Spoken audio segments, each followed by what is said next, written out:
Hello students, welcome back to my YouTube channel. ನಾನು ನಿಮಗೆ ಇವತ್ತಿನ ವಿಡಿಯೋದಲ್ಲಿ ಲಿಕ್ವಿಡೇಷನಲ್ಲಿ ಕ್ವಶನ್ ಪೇಪರ್ ಪ್ರಾಬ್ಲಮ್ ಮಾಡಿಸ್ತಾ ಇದ್ದೀನಿ. ಪ್ರೀವಿಯಸ್ ವಿಡಿಯೋದಲ್ಲಿ ನಾನು ನಿಮಗೆ ಲಿಕ್ವಿಡೇಷನ್ ಅಂತಂದರೆ ಏನು, ಲಿಕ್ವಿಡೇಟರ್ಸ್ ಫೈನಲ್ ಸ್ಟೇಟ್ಮೆಂಟ್ ಫಾರ್ಮ್ಯಾಟ್ ಹೇಗೆ ಮಾಡಬೇಕು ಅವೆಲ್ಲದನ್ನು ಪ್ರೀವಿಯಸ್ ವಿಡಿಯೋದಲ್ಲಿ ತಿಳಿಸಿದ್ದೆ. ಸೊ ಯಾರ್ಯಾರು ಪ್ರೀವಿಯಸ್ ವೀಡಿಯೋಸ್ ನೋಡಲಿಲ್ವೋ ಆ ವಿಡಿಯೋ ನೋಡ್ಕೊಂಡು ನಂತರದಲ್ಲಿ ಈ ವಿಡಿಯೋ ನೋಡಿ, ಅದರ್ವೈಸ್ ನಿಮಗೆ ಕನ್ಫ್ಯೂಷನ್ ಆಗ್ಬೋದು. ನೋಡಿ, ಲಿಕ್ವಿಡೇಟರ್ಸ್ ಫೈನಲ್ ಸ್ಟೇಟ್ಮೆಂಟ್ ಮಾಡೋದು ಹೇಗೆ ಅಂತಂದರೆ, ಒಂದು ಕಂಪನಿ ಮುಚ್ಚಿದಾಗ, ಕಂಪ್ನಿ ಕ್ಲೋಸ್ ಡೌನ್ ಆದಾಗ ಕಂಪ್ನಿಗೆ ಏನಾದರೂ ದುಡ್ಡು ಬರ್ತಾ ಇದ್ದರೆ ಅದನ್ನು ರಿಸಿಪ್ಟ್ ಸೈಡ್ ಬರೀಬೇಕು. ಕಂಪ್ನಿಯವರು ಮಾಡುವಂಥ ಪೇಮೆಂಟನ್ನು ಕಂಪ್ನಿಯವರು ಕಡ್ಡಾಯವಾಗಿ ಪೇಮೆಂಟ್ ಮಾಡಲೇಬೇಕು. ಗೌರ್ಮೆಂಟಿಗೆ ಟ್ಯಾಕ್ಸ್ ಕಟ್ಟಲಿಕ್ಕಿದ್ರೆ ಕಟ್ಟಲೇಬೇಕು, ಎಂಪ್ಲಾಯೀಸಿಗೆ ಸ್ಯಾಲ್ರಿ ಕೊಡಲಿಕ್ಕಿದ್ರೆ ಕೊಡಲೇಬೇಕು, ದೆನ್ ಯಾರ ಹತ್ರನಾದರೂ ಸಾಲ ಮಾಡಿದರೆ ಸಾಲ ತೀರಿಸಲೇಬೇಕು. ಅವೆಲ್ಲದನ್ನು ಪೇಮೆಂಟ್ ಸೈಡ್ ಬರೀಬೇಕಾಗತ್ತೆ. ಕಂಪ್ನಿಗೆ ಬರೋಕ್ಕಿರೋ ದುಡ್ಡನ್ನು ರಿಸಿಪ್ಟ್ ಸೈಡ್ ಬರೀಬೇಕಾಗತ್ತೆ. ಸೊ ಫಾರ್ಮೇಟನ್ನು ನಾನು ಆಲ್ರೆಡಿ ಪ್ರೀವಿಯಸ್ ವಿಡಿಯೋದಲ್ಲಿ ಎಕ್ಸ್ಪ್ಲೈನ್ ಮಾಡಿರೋದ್ರಿಂದ ಹೆಚ್ಚಿಗೆ ಡ್ರ್ಯಾಗ್ ಮಾಡಲಿಕ್ಕೆ ಹೋಗಲ್ಲ. ನೋಡಿ, ಕಂಪ್ನಿಗೆ ಆಗುವಂಥ ಇನ್ಕಮ್ ಏನು ಅಂತಂದರೆ, ಒಂದು ಅಸೆಟ್ ರಿಯಲೈಸ್ಡ್. ಕಂಪ್ನಿಲಿರೋ ಅಸೆಟ್ ಎಲ್ಲದನ್ನು ಕಂಪ್ನಿ ಮುಗಿಸಿದಾಗ ಅಸೆಟ್ ಎಲ್ಲದನ್ನು ಮಾರ್ತಾರೆ, ಅದು ಕಂಪ್ನಿಗೆ ಇನ್ಕಮ್ ಆಗುತ್ತೆ. ಕ್ವಶನಲ್ಲಿ ಡೈರೆಕ್ಟಾಗಿ ಅಸೆಟ್ ರಿಯಲೈಸ್ಡ್ ಅಂತ ಅಮೌಂಟ್ ಬೇಕಾದರೂ ಕೊಡ್ಬೋದು. ಇಲ್ಲ ಅಂತಂದರೆ ಲ್ಯಾಂಡ್ ಆ್ಯಂಡ್ ಬಿಲ್ಡಿಂಗನ್ನು ಎಷ್ಟು ರೂಪಾಯಿ ಮಾರಿದ್ದಾರೆ, ಪ್ಲಾಂಟ್ ಆ್ಯಂಡ್ ಮಿಷನರಿಯನ್ನು ಎಷ್ಟು ರೂಪಾಯಿ ಮಾರಿದ್ದಾರೆ, ಇಂಡಿವಿಜುವಲ್ ಅಸೆಟ್ಟಿನ ಅಮೌಂಟ್ ಬೇಕಾದರೂ ಕೊಡ್ಬೋದು, ಟೋಟಲ್ ಅಮೌಂಟ್ ಬೇಕಾದರೂ ಕೊಡ್ಬೋದು. ನೀವು ಹೇಗೆ ಕೊಟ್ಟಿದ್ದಾರೆ ನೋಡ್ಕೊಂಡು ಪ್ರಾಬ್ಲಮ್ ಮಾಡಬೇಕಾಗತ್ತೆ. ನೋಡಿ, ಈಗ ಇರುವಂಥ ಪ್ರಾಬ್ಲಮ್ನಲ್ಲಿ ಎಕ್ಸ್ ಅನ್ನೋ ಕಂಪನಿ ಸ್ವಇಚ್ಛೆಯಿಂದ ಕಂಪ್ನಿ ಮುಚ್ತಾ ಇದ್ದಾರೆ. ವಾಲಂಟರಿ ಲಿಕ್ವಿಡೇಷನ್ ಅಂತಂದರೆ ಅವರೇ ಸ್ವಇಚ್ಛೆಯಿಂದ ಮುಚ್ಚೋದು. ಇಲ್ಲ ಅಂತಂದರೆ ಕೋರ್ಟಿಂದ ಆರ್ಡ್ರ್ ಕೊಟ್ಟು ಬೇಕಾದರೂ ಕೋರ್ಟವ್ರು ಬೇಕಾದರೂ ಆ ಕಂಪ್ನಿಯನ್ನು ಮುಚ್ಬೋದು. ವಾಲಂಟರಿ ಲಿಕ್ವಿಡೇಷನ್ ಅಂತಂದರೆ ಅವರೇ ಸ್ವಇಚ್ಛೆಯಿಂದ ಕಂಪ್ನಿಯನ್ನು ಮುಚ್ತಾ ಇದ್ದಾರೆ. ಕಂಪನಿಯ ಅಸೆಟನ್ನು 4,20,000 ರೂಪಾಯಿಗೆ ಕಂಪ್ನಿ ಅಸೆಟನ್ನು ಮಾರ್ತಾ ಇದ್ದಾರೆ. ಯಾವ್ಯಾವ ಅಸೆಟ್ ಅಂತ ಕೊಡಲಿಲ್ಲ, ಡೈರೆಕ್ಟಾಗಿ ಟೋಟಲ್ ಅಮೌಂಟ್ ಕೊಟ್ಟಿದ್ದಾರೆ. ಅಸೆಟ್ ರಿಯಲೈಸ್ಡ್ 4,20,000 ರೂಪಾಯಿ. ಒಂದು ವೇಳೆ ಲ್ಯಾಂಡ್ ಆ್ಯಂಡ್ ಬಿಲ್ಡಿಂಗನ್ನು ಎಷ್ಟು ರೂಪಾಯಿ ಮಾಡ್ತಿದ್ದಾರೆ, ಪ್ಲಾಂಟ್ ಆ್ಯಂಡ್ ಮೆಷಿನರಿನ ಎಷ್ಟು ರೂಪಾಯಿ ಮಾಡ್ತಿದ್ದಾರೆ ಅಂತ ಸಪ್ರೇಟಾಗಿ ಕೊಟ್ಟಿದ್ದರೆ ಅವೆಲ್ಲ ಎಂಟ್ರೀಸನ್ನು ಬರ್ಕೊಂಡು ಟೋಟಲ್ ಮಾಡಿ ಅಮೌಂಟ್ ಕಾಲಮಿಗೆ ಬರೀಬೇಕಿತ್ತು. ಇಲ್ಲಿ ಡೈರೆಕ್ಟಾಗಿ ಅಮೌಂಟ್ ಕೊಟ್ಟಿರೋದ್ರಿಂದ ಡೈರೆಕ್ಟಾಗಿ ಬರೀತಾ ಇದ್ದೀವಿ. ನೆಕ್ಸ್ಟ್ ಇಲ್ಲಿಗೆ ಬರುವಂಥದ್ದು ಇನ್ನೊಂದು ಎಂಟ್ರಿ, ಅಸೆಟ್ ರಿಯಲೈಸ್ಡ್ ಆದಮೇಲೆ surplus realised from secured creditors.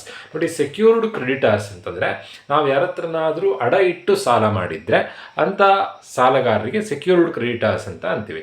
So ನಾವು ಯಾವಾಗಲೂ ಫಸ್ಟ್ ಪೇಮೆಂಟ್ ಯಾರಿಗೆ ಮಾಡಬೇಕು ಅಂತಂದರೆ ಸೆಕ್ಯೂರ್ಡ್ ಕ್ರೆಡಿಟಾರ್ಸಿಗೆ ಪೇಮೆಂಟ್ ಮಾಡಬೇಕು. ನೋಡಿ, ಪೇಮೆಂಟ್ ಸೈಡಲ್ಲಿ ಫಸ್ಟ್ ಎಂಟ್ರಿ ಸೆಕ್ಯೂರ್ಡ್ ಕ್ರೆಡಿಟಾರ್ಸ್ ಬರ್ತಿದ್ದೀನಿ.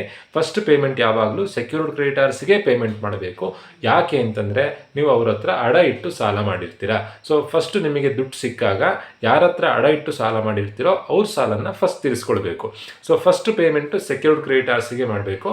ಈಗ ಪೇಮೆಂಟ್ ಮಾಡೋದಕ್ಕಿಂತ ಮುಂಚೆ ಸೆಕ್ಯೂರ್ಡ್ ಕ್ರೆಡಿಟಾರ್ಸ್ ಬಗ್ಗೆ ಏನು ಇನ್ಫಾರ್ಮೇಷನ್ ಕೊಟ್ಟಿದ್ದಾರೆ ನೋಡಿ. ನಾವು ಸೆಕ್ಯೂರ್ಡ್ ಕ್ರೆಡಿಟಾರ್ಸಿಗೆ 35,000 ರೂಪಾಯಿ ಕೊಡಲಿಕ್ಕಿತ್ತು.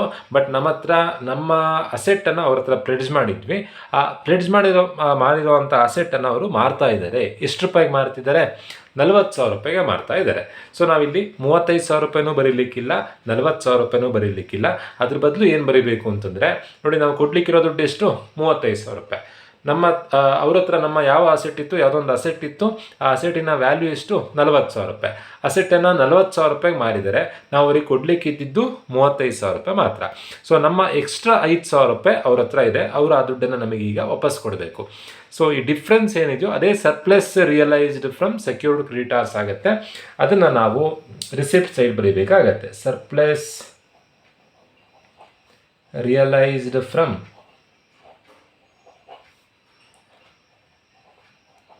Secured creditors. ನಾವು ಕೊಡಲಿಕ್ಕಿರೋ ದುಡ್ಡು ಎಷ್ಟು? 35,000 ರೂಪಾಯಿ. ಅವ್ರ ಹತ್ರ ಇರೋವಂಥ ನಮ್ಮ ಅಸೆಟನ್ನು ಸೇಲ್ ಮಾಡಿದಾಗ ಅವರಿಗೆ ಸಿಕ್ಕಿದೆ 40,000 ರೂಪಾಯಿ ಸಿಕ್ಕಿದೆ. ಹಾಗಂತ 45,000 ರೂಪಾಯಿ ಎಕ್ಸ್ಟ್ರಾ ಅಮೌಂಟ್ ಅವ್ರು ಇಟ್ಕೊಳ್ಳೋ ಹಾಗಿಲ್ಲ, ಅವ್ರು ನಮಗೆ ಕೊಡಬೇಕು. ಅದೇ surplus realised from secured creditors. Suppose ಇಲ್ಲೇನಾದರೂ ಸಿನಾರಿಯೋ ರಿವರ್ಸ್ ಆಗಿದ್ರೆ, ಅವ್ರ ಹತ್ರ ಇರೋಂಥ ಅಸೆಟ್ಟನ್ನು ನೋಡಿ, ನಾವು 35,000 ರೂಪಾಯಿ ಕೊಡಬೇಕು, ಅವ್ರ ಹತ್ರ ಇರೋ ನಮ್ಮ ಅಸೆಟ್ಟನ್ನು ಅವ್ರಿಗೆ ಮಾರಿದಾಗ 25,000 ರೂಪಾಯಿ ಮಾತ್ರ ಸಿಕ್ತು ಅಂತ ಅಂದ್ಕೊಳ್ಳೋಣ. ನಾವು ಕೊಡೋಕ್ಕಿದ್ದೆಷ್ಟು? 35. ಬಟ್ ನಮ್ಮ ಹತ್ರ ಇರೋ ನಮ್ಮ ಅಸೆಟ್ಟನ್ನು ಮಾರಿದಾಗ ಅವ್ರಿಗೆ ಸಿಗೋದು 25,000 ಮಾತ್ರ. ಆದರೆ ನಾವು ಎಕ್ಸ್ಟ್ರಾ 10,000 ರೂಪಾಯಿ ಅವ್ರಿಗೆ ಕೊಡಬೇಕಾಗತ್ತೆ. ನಾವು ಪೇಮೆಂಟ್ ಸೈಡ್ ಸೆಕ್ಯೂರ್ಡ್ ಕ್ರೆಡಿಟಾರ್ಸ್ ಅಂತೇಳಿ 10,000 ರೂಪಾಯಿ ಬರೀಬೇಕಾಗತ್ತೆ. ಈಗ ನೋಡಿ, 4,20,000 ರೂಪಾಯಿ ದುಡ್ಡು ಸಿಕ್ಕಿದೆ ಬರೆದಿದ್ದೀವಿ. ದೆನ್ ನಾವು ಯಾರ ಹತ್ರನೂ ಅಡ ಇಟ್ಟು ಸಾಲ ತೊಗೊಂಡಿದ್ವಿ. ನಾವು ಅಡ ಇಟ್ಟಿರುವಂಥ ಅಸೆಟನ್ನು ಅವ್ರು ಮಾರಿದಾಗ ನಾವೇನು ಸಾಲ ಕೊಡೋಕ್ಕಿರುತ್ತೋ ಅಷ್ಟು ಮನ್ನಾ ಆಗುತ್ತೆ. ಎಕ್ಸ್ಟ್ರಾ ಅಮೌಂಟ್ ನಮಗೆ ಕೊಟ್ಟಿದ್ದಾರೆ. ಎಷ್ಟು ಅಮೌಂಟ್ ಕೊಟ್ಟಿದ್ದಾರೆ? 5,000 ರೂಪಾಯಿ ಕೊಟ್ಟಿದ್ದಾರೆ. ಸೊ ಟೋಟಲ್ ಆಗಿ ನಮ್ಮ ರಿಸಿಪ್ಟ್ಸ್ ಎಷ್ಟು? ಟೋಟಲ್ ಆಗಿ ನಮಗೆ ಸಿಕ್ಕಿರುವಂಥ ದುಡ್ಡು ಎಷ್ಟು? 25,000. ಈಗ 4,25,000ನ ನೀವು ಇಟ್ಕೊಳ್ಳೋ ಹಾಗಿಲ್ಲ, ಕಂಪ್ನಿಯವ್ರು ಇಟ್ಕೊಳ್ಳೋ ಹಾಗಿಲ್ಲ. ಯಾರ್ಯಾರಿಗೆ ಪೇಮೆಂಟ್ ಮಾಡಬೇಕು ಆರ್ಡರ್ ವೈಸ್ ಪೇಮೆಂಟ್ ಮಾಡ್ತಾ ಹೋಗಬೇಕು. ಫಸ್ಟ್ ಪೇಮೆಂಟ್ ಯಾರಿಗೆ ಮಾಡಬೇಕು? ಫಸ್ಟ್ ಪೇಮೆಂಟ್ ಸೆಕ್ಯೂರ್ಡ್ ಕ್ರೆಡಿಟರ್ಸ್ಗೆ ಮಾಡಬೇಕು. ಸೆಕ್ಯೂರ್ಡ್ ಕ್ರೆಡಿಟರ್ಸ್ಗೆ ಪೇಮೆಂಟ್ ಮಾಡಬೇಕು. ಬಟ್ ನಮ್ಮ ಹತ್ರ ಇರುವಂಥ ಅಸೆಟನ್ನು ಅವ್ರು ಮಾರಿ ಅವ್ರು ದುಡ್ಡು ಇಟ್ಕೊಂಡು ಉಳಿದಿರೋ ದುಡ್ಡು ನಮಗೆ ಕೊಟ್ಟಿದ್ದಾರೆ.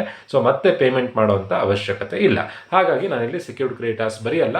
ಯಾಕೆ ಅಂತಂದರೆ ನಾವು ಅವರಿಗೆ ಕೊಟ್ಟಂಥ ಅಸೆಟನ್ನು ಅವ್ರು ಮಾರಿ ನಾವು ಕೊಡೋಕ್ಕಿರೋಂಥ ದುಡ್ಡನ್ನು ಅವರು ಮನ್ನಾ ಮಾಡಿಕೊಂಡು ಉಳಿದಿರೋಂಥ ಅಮೌಂಟ್ ನಮಗೆ ವಾಪಸ್ ಕೊಟ್ಟಿದ್ದಾರೆ. ಹಾಗಾಗಿ ಸೆಕ್ಯೂರ್ಡ್ ಕ್ರೆಡಿಟರ್ಸ್ ಬರೀಲಿಕ್ಕಿಲ್ಲ. ಸೆಕೆಂಡ್ ಎಂಟ್ರಿ ಯಾವಾಗಲೂ ಲಿಕ್ವಿಡೇಷನ್ ಎಕ್ಸ್ಪೆನ್ಸಸ್ ಬರೀಬೇಕು. ನೋಡಿ, ಕ್ವಶನಲ್ಲಿ ಲಿಕ್ವಿಡೇಷನ್ ಎಕ್ಸ್ಪೆನ್ಸಸ್ 5,000 ಕೊಟ್ಟಿದ್ದಾರೆ. Liquidation expenses 5,000. ನೆಕ್ಸ್ಟ್ ಆರ್ಡರ್ ಯಾವ್ದು ಬರೀಬೇಕು?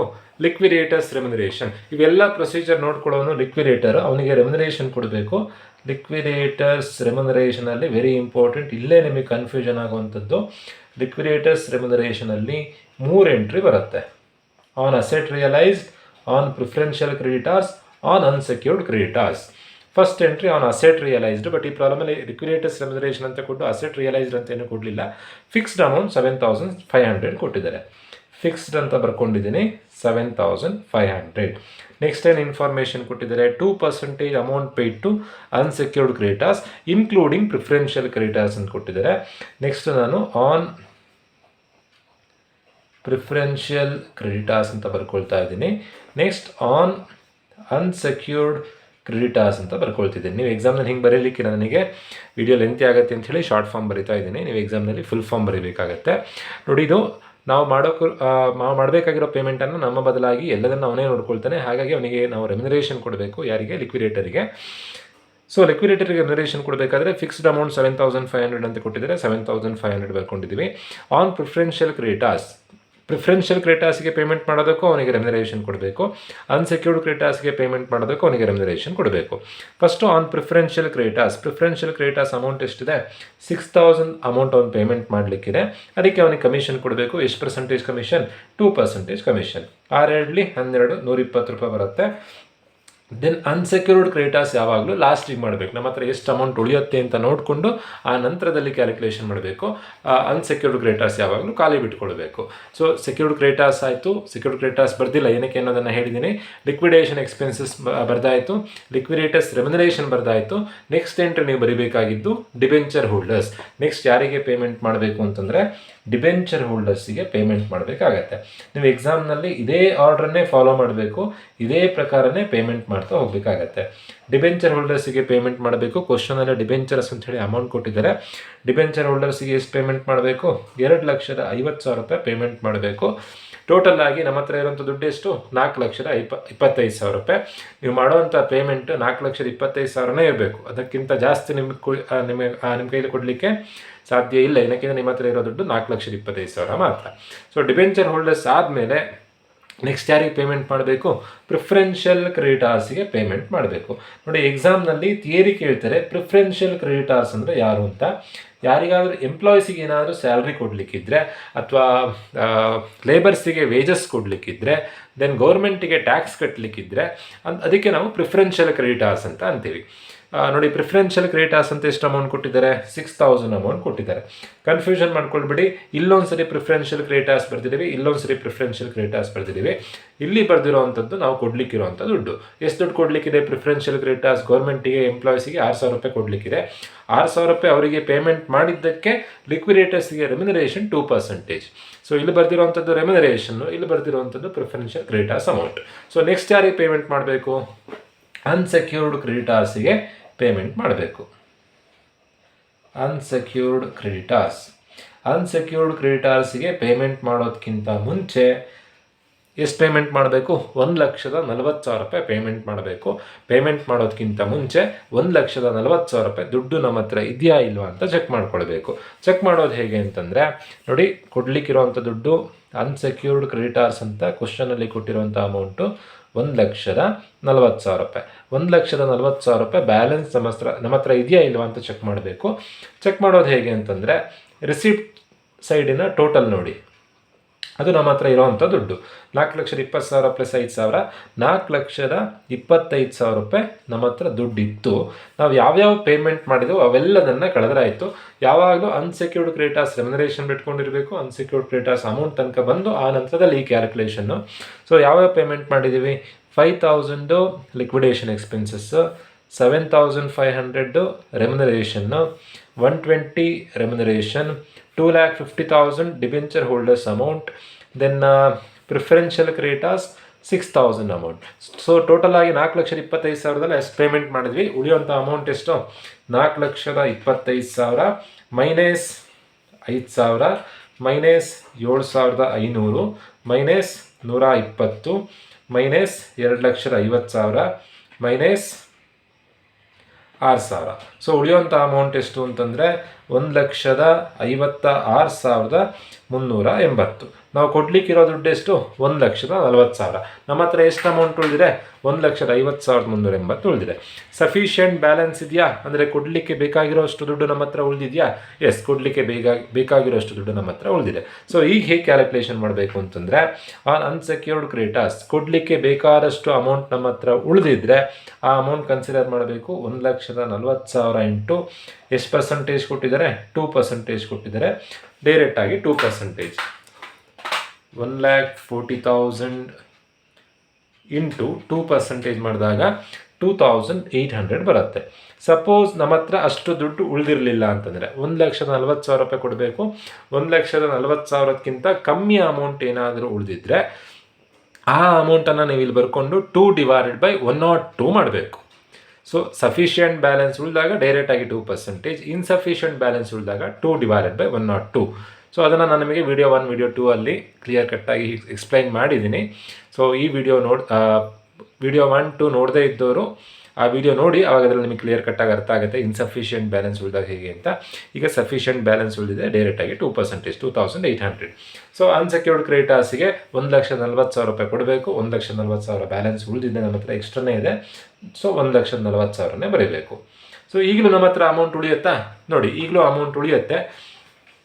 ಏನೇನು ಪೇಮೆಂಟ್ ಮಾಡ್ದಂಗೆ ಆಯಿತು? ನಾವು ಇಲ್ಲಿ ತನಕ 5,000 ರೂಪಾಯಿ ಲಿಕ್ವಿಡೇಷನ್ ಎಕ್ಸ್ಪೆನ್ಸಸ್ ಪ್ಲಸ್ 7,500 ರೂಪಾಯಿ ಫಿಕ್ಸ್ಡ್ ರೆಮ್ಯುನರೇಷನ್ ಪ್ಲಸ್ 120 ರೂಪಾಯಿ ಕಮಿಷನ್ನು ಪ್ಲಸ್ 2,800 ರೂಪಾಯಿ ಕಮಿಷನ್ನು ಪ್ಲಸ್ 2,50,000 ರೂಪಾಯಿ ಡಿಬೆಂಚರ್ ಹೋಲ್ಡರ್ಸಿಗೆ ಕೊಟ್ಟಿರುವಂಥ ದುಡ್ಡು ಪ್ಲಸ್ 6,000 ರೂಪಾಯಿ ಪ್ರಿಫರೆನ್ಷಿಯಲ್ ಕ್ರೆಡಿಟರ್ಸ್ಗೆ ಕೊಟ್ಟಿರುವಂಥ ಅಮೌಂಟು ಪ್ಲಸ್ 1,40,000 ರೂಪಾಯಿ ಅನ್ಸೆಕ್ಯೂರ್ಡ್ ಕ್ರೆಡಿಟರ್ಸ್ಗೆ ಕೊಟ್ಟಿರುವಂಥ ಅಮೌಂಟು. ಟೋಟಲ್ ಆಗಿ ನಾವು ಮಾಡಿರುವಂಥ ಪೇಮೆಂಟು 4,11,420 ರೂಪಾಯಿ ಆಯಿತು. ನಮ್ಮ ಹತ್ರ ಇರೋ ದುಡ್ಡು ಎಷ್ಟು? 4,25,000 ರೂಪಾಯಿ. ಟೋಟಲ್ ಆಗಿರೋದು 4,25,000 ರೂಪಾಯಿ. ನಾವು ಇಲ್ಲಿ ತನಕ ಮಾಡಿರೋ ಪೇಮೆಂಟ್ 4,11,420 ರೂಪಾಯಿ ಆಯಿತು. ಎಷ್ಟು ದುಡ್ಡು ಉಳೀತು? ಎಷ್ಟು ದುಡ್ಡು ಉಳಿದಿದೆ ಅಂತಂದರೆ 4,25,000 ಮೈನಸ್ 4,11,420, 13,580 ರೂಪಾಯಿ ದುಡ್ಡು ಉಳಿಯುತ್ತೆ. ಸೊ ನೀವು ದುಡ್ಡು ಇಲ್ಲಿ ಉಳಿಸ್ಲಿಕ್ಕಿಲ್ಲ. 4,25,000 ರೂಪಾಯಿ ಇದೆ, 4,25,000 ರೂಪಾಯಿನೂ ಪೇಮೆಂಟ್ ಮಾಡಬೇಕು. ಸೊ ನೆಕ್ಸ್ಟ್ ಯಾರಿಗೆ ಪೇಮೆಂಟ್ ಮಾಡಬೇಕು? ಪ್ರಿಫರೆನ್ಸ್ ಶೇರ್ ಹೋಲ್ಡರ್ಸಿಗೆ, ಈಕ್ವಿಟಿ ಶೇರ್ ಹೋಲ್ಡರ್ಸಿಗೆ ಪೇಮೆಂಟ್ ಮಾಡಬೇಕು. ಕ್ವಶನಲ್ಲಿ ಶೇರ್ ಹೋಲ್ಡರ್ಸ್ ಬಗ್ಗೆ ಏನಾದರೂ ಇನ್ಫಾರ್ಮೇಷನ್ ಕೊಟ್ಟಿದ್ದಾರಾ? ಕ್ವಶನಲ್ಲಿ ಶೇರ್ ಕ್ಯಾಪಿಟಲ್ ಅಂತ ಕೊಟ್ಟಿದ್ದಾರೆ. 1,000 ಶೇರು, ಒಂದು ಶೇರಿಗೆ 100 ರೂಪಾಯಿ, ಅಲ್ಲಿಗೆ 1,000 × 100 1,00,000 ರೂಪಾಯಿ ನೀವು ದುಡ್ಡು ಕೊಡಲಿಕ್ಕಿದೆ ಶೇರ್ ಹೋಲ್ಡರ್ಸಿಗೆ. ಕ್ವಶನಲ್ಲಿ preference share holders, equity share holders ಏನೂ ಕೊಡಲಿಲ್ಲ. ನೀವು ಡೈರೆಕ್ಟಾಗಿ ಶೇರ್ ಹೋಲ್ಡರ್ಸ್ ಅಂತ ಬರೆದು ಶೇರ್ ಹೋಲ್ಡರ್ಸ್ ಅಂತ ಬರೆದು ಏನು ಅಮೌಂಟ್ ಬರೀಬೇಕು ಅಂತಂದರೆ ನೋಡಿ, ಫಸ್ಟು ಪ್ರಿಫರೆನ್ಸ್ ಶೇರ್ ಹೋಲ್ಡರ್ಸಿಗೆ ನೋಡಿ, ಕ್ವಶನಲ್ಲಿ ಏನಾದರೂ preference share capital, equity share capital ಎರಡೆರಡು ಎಂಟ್ರಿ ಕೊಟ್ಟಿದ್ರೆ ಫಸ್ಟು ನೀವು ಪ್ರಿಫರೆನ್ಸ್ ಶೇರ್ ಹೋಲ್ಡರ್ಸಿಗೆ ಪೇಮೆಂಟ್ ಮಾಡಬೇಕು. ಫಸ್ಟ್ ಪ್ರಿಫರೆನ್ಸ್ ಅವರಿಗೆ, ದೆನ್ ಈಕ್ವಿಟಿ ಶೇರ್ ಹೋಲ್ಡರ್ಸಿಗೆ ಪೇಮೆಂಟ್ ಮಾಡಬೇಕು. ಸೊ ಇಲ್ಲಿ ಏನೂ ಇನ್ಫಾರ್ಮೇಷನ್ ಕೊಡದೇ ಇದ್ದಿದ್ದಕ್ಕೆ ನಾನು ಡೈರೆಕ್ಟಾಗಿ ಶೇರ್ ಹೋಲ್ಡರ್ಸ್ ಅಂತ ಬರೀತಿದ್ದೀನಿ. ನಾವು ಅವ್ರಿಗೆ ಕೊಡ್ಲಿಕ್ಕಿರೋಂಥ ದುಡ್ಡು 1,000 × 100 1,00,000 ರೂಪಾಯಿ ಕೊಡಬೇಕು. ಬಟ್ ನಮ್ಮ ಹತ್ರ 1,00,000 ರೂಪಾಯಿ ದುಡ್ಡು ಇಲ್ಲ. ಎಷ್ಟು ದುಡ್ಡಿದೆ? 13,580 ರೂಪಾಯಿ ಮಾತ್ರ. 13,580 ರೂಪಾಯಿ ಶೇರ್ ಹೋಲ್ಡರ್ಸಿಗೆ ಕೊಟ್ಟರೆ ಆಯಿತು. ಏನಕ್ಕೆ 1,00,000 ಬರೆದಿಲ್ಲ? ಅಷ್ಟು ದುಡ್ಡು ನಮ್ಮ ಹತ್ರ ಇಲ್ಲ.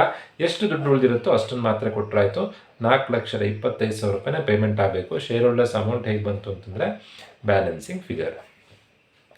ಸೊ ಒಂದು ವೇಳೆ ನಮ್ಮ ಹತ್ರ ದುಡ್ಡು ಏನಾದರೂ ಶಾರ್ಟೇಜ್ ಆಗಿದ್ದರೆ ಶೇರ್ ಹೋಲ್ಡರ್ಸಿಗೆ ಅಮೌಂಟ್ ಬರೀಲಿಕ್ಕಿಲ್ಲ. ಸೊ ಈ ಥರದಲ್ಲಿ ನೀವು ಲಿಕ್ವಿಡೇಷನ್ ಪ್ರಾಬ್ಲಮ್ ಮಾಡಬೇಕಾಗತ್ತೆ. ಇದರಲ್ಲಿ ಇನ್ನು ಕೆಲವೊಂದು ಸಣ್ಣ ಸಣ್ಣ ಪುಟ್ಟ ಅಡ್ಜಸ್ಟ್ಮೆಂಟ್ ಬರುತ್ತೆ. ಎಕ್ಸಾಮ್ನಲ್ಲಿ ಏನೂ ಗೊತ್ತಾಗಲಿಲ್ಲ ಅಂತಂದರೆ ನೋಡಿ, ಈ ಫಾರ್ಮೆಟ್ ವೈಸೇ ನೀವು ಇನ್ಕಮ್ ಬರೀರಿ, ಪೇಮೆಂಟ್ ಬರೀರಿ, ಗೊತ್ತಾದಷ್ಟು ಅಟೆಂಡ್ ಮಾಡಿ, ಖಾಲಿ ಬಿಟ್ಟು ಬರಬೇಡಿ. ಇದೇ ಫಾರ್ಮೆಟನ್ನು ಫಾಲೋ ಮಾಡಿ, ಗೊತ್ತಾದಷ್ಟು ಅಮೌಂಟ್ ಬರೀರಿ, ಆವಾಗ ಮಾರ್ಕ್ಸ್ ಸಿಗುತ್ತೆ, ಮಾರ್ಕ್ಸ್ ಗೇನ್ ಮಾಡ್ಕೊಳ್ಬೋದು.